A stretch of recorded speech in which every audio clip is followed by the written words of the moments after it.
So I love vacations. In fact, this past summer, my family, who's from Florida, went on a huge road trip. And we stopped in Ohio at this water park that had some really amazing looking water slides. And my kids were so pumped.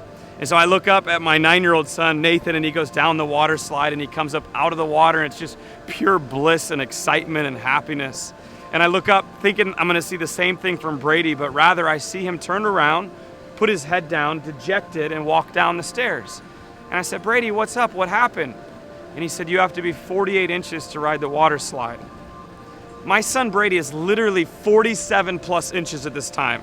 He's from Florida. He knows how to swim. And so I said, Brady, this isn't right. Why don't you go to that slide over there? Same rules. Surely that lifeguard's not going to be as strict as the last one. And so he does. And the same thing happens. And at this point, I huddle my boys together and I say, okay, kids, here's what we're going to do. We're getting that Brady, that son of mine, on that water slide if it's the last thing we have to do. And here's what we're gonna do. Brady, I want you to go up. I want you to stand tall this time. I want you to kind of stand on your tippy toes, right? And puff your chest up and look up a little bit, because you gotta be confident when you're in these things. And so sure enough, the plan works to perfection. I taught my kids how to lie. And Brady goes down the water slide. And once you go down it once, you go down it every time.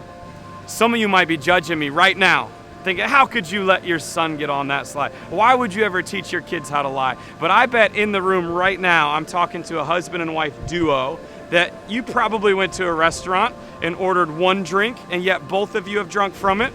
I bet there's someone in the room that might have even snuck some candy or a snack into the movie theater. And possibly even as a kid, you were sneaking into places that you know you shouldn't have been in. All of us have relaxed God's commands. All of us have shaded his truth for our favor. In fact, every single one of us has failed.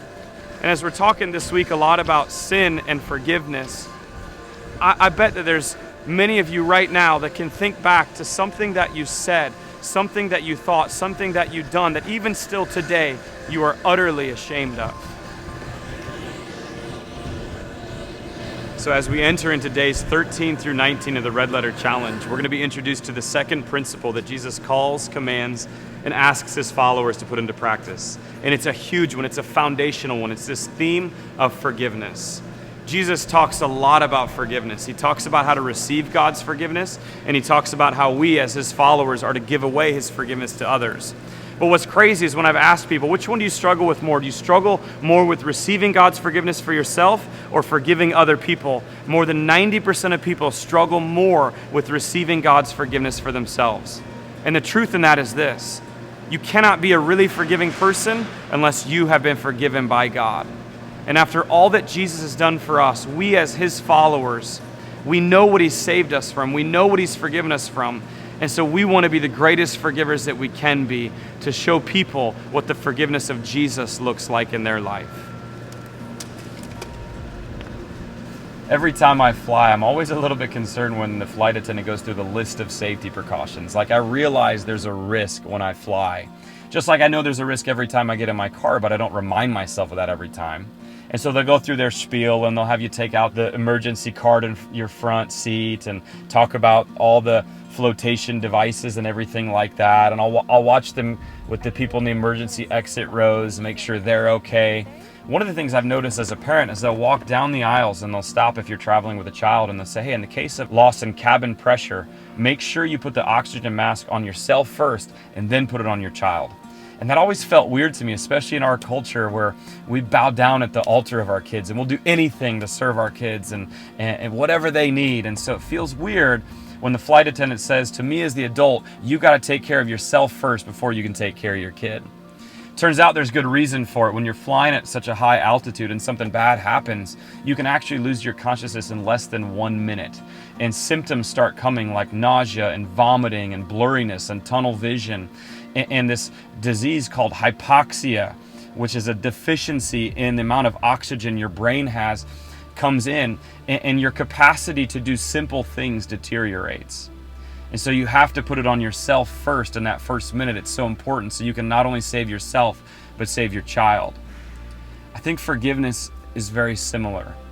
Many of us are walking around and yet we're walking around with unforgiveness, and the devil wants to keep that on you, but you really won't be a forgiving person until you first have received what God has given to you. Until you put that mask on, that mask of forgiveness that God has given to you, then you can give it away to others. The enemy's going to want to come, and he's going to want to keep you in a state of unforgiveness as long as he possibly can. He's going to want you to have shame and guilt and baggage and want you to stay in that forever. But you don't have to any longer. God declares to you today that you can break free. He's done everything you need to break free. Jesus Christ has already paid the price for your sins, and there is no sin that is too big or too extreme that God did not already die for. It is done. And God invites you to break free and receive his forgiveness today. Because once you've broken free, you can help others break free. Once you've been forgiven, you can give forgiveness to others. And once you've been rescued, you can join God in his mission to rescue others.